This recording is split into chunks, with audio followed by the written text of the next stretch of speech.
बताना चाहता हूं कि बजट को लेकर सियासी तकरार लगातार जारी है। इस बजट में बिहार, आंध्र प्रदेश के विकास के लिए मोदी सरकार ने खजाने खोल दिए हैं। एनडीए में शामिल जेडीयू और टीडीपी को खुश करने के लिए दिल खोलकर पैसा दिया है। बजट देश का था, लेकिन आंध्र प्रदेश और बिहार पर हुई मोदी सरकार की मेहरबानी ने विपक्ष पर हमला बोलने का एक नया मौका दे दिया विपक्ष को, और विपक्ष ने सीधे सीधे इसे कुर्सी बचाओ बजट बता दिया है।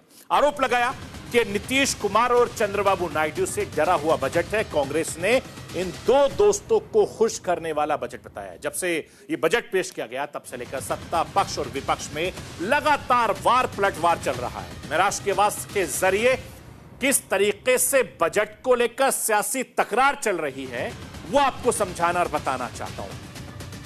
बजट के आते ही सियासी लड़ाई ये छिड़ गई कि ये हर वर्ग को शक्ति ताकत देने वाला बजट है। बनाम विपक्ष ने कहा कि ये कुर्सी बचाने वाला बजट है।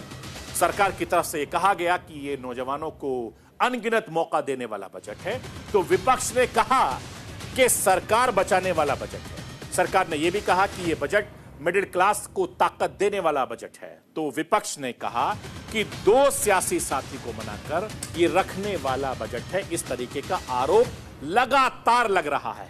मैं आपको यह भी बताना चाहता हूं कि बजट को लेकर राजनीति इसलिए हावी हो गई है क्योंकि बीजेपी को 2 बार अपने दम पर बहुमत पाने के बाद तीसरी बार केंद्र में सरकार एनडीए की बहुमत के साथ बनती है, लेकिन बीजेपी अपने दम पर बहुमत साबित नहीं कर पाती है। मैं आपको यह भी बताना चाहता हूं कि 2014 में एनडीए की सीट थी 336 और अकेले बीजेपी की 282 सीटें थी। 2019 में एनडीए की सीट बढ़कर हो गई 352 और अकेले बीजेपी की 300 सीटें थी, लेकिन तीसरी बार मोदी सरकार यानी 2024 में एनडीए की सीट घटकर 293 हो गई। इसमें बीजेपी की 240 सीटें ही मिल सकी, यानी बहुमत के आंकड़े से 32 सीटें भारतीय जनता पार्टी की कम रह गई।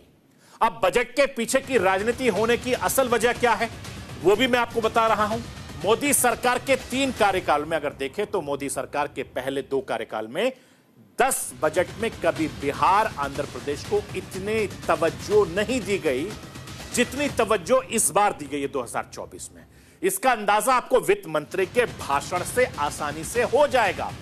मैं आपको यह बताना चाहता हूं कि करीब 85 मिनट के भाषण में वित्त मंत्री निर्मला सीतारमण ने 18 बार राज्य शब्द का जिक्र किया। बिहार, जहां से एनडीए को लोकसभा में बड़ी जीत हुई है और बीजेपी के सबसे बड़े सहयोगियों में से एक नीतीश कुमार को 12 सीटें मिली हैं, उस बिहार का 11 बार जिक्र बजट में निर्मला सीतारमण ने किया है। और निर्मला सीतारमण ने टीडीपी की 16 सीटों वाले आंध्र प्रदेश का नाम बजट में 5 बार किया है। 21 में से 20 सीटें बीजेपी को इस बार देने वाले ओडिशा का जिक्र बजट में 4 बार किया गया है। तो आप अंदाजा लगाइए, बजट में बिहार, आंध्र प्रदेश को मिले स्पेशल अटेंशन को लेकर विपक्ष सरकार को घेर रही है और कह रहा है कि मजबूत सरकार नहीं है बल्कि मजबूर सरकार है। मैं राष्ट्र की आवाज के जरिए कांग्रेस के अध्यक्ष मल्लिकार्जुन खड़गे को सुनवाना चाहता हूं। सुनिए वो किस तरीके से मोदी सरकार को, एनडीए की सरकार को मजबूर सरकार बता रहे हैं। उस बजट में किसी स्टेट को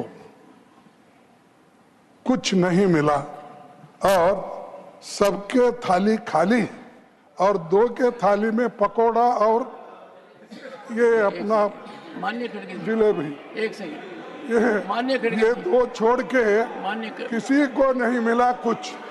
ना तमिलनाडु को मिला, ना केरला को मिला, ना कर्नाटक को मिला, ना महाराष्ट्र को मिला, ना पंजाब, ना हरियाणा, ना राजस्थान, ना छत्तीसगढ़, ना किसी स्टेट को कुछ नहीं, दिल्ली को नहीं दिया तो मैं कितने गिनूं, ओडिशा को कुछ नहीं दिया।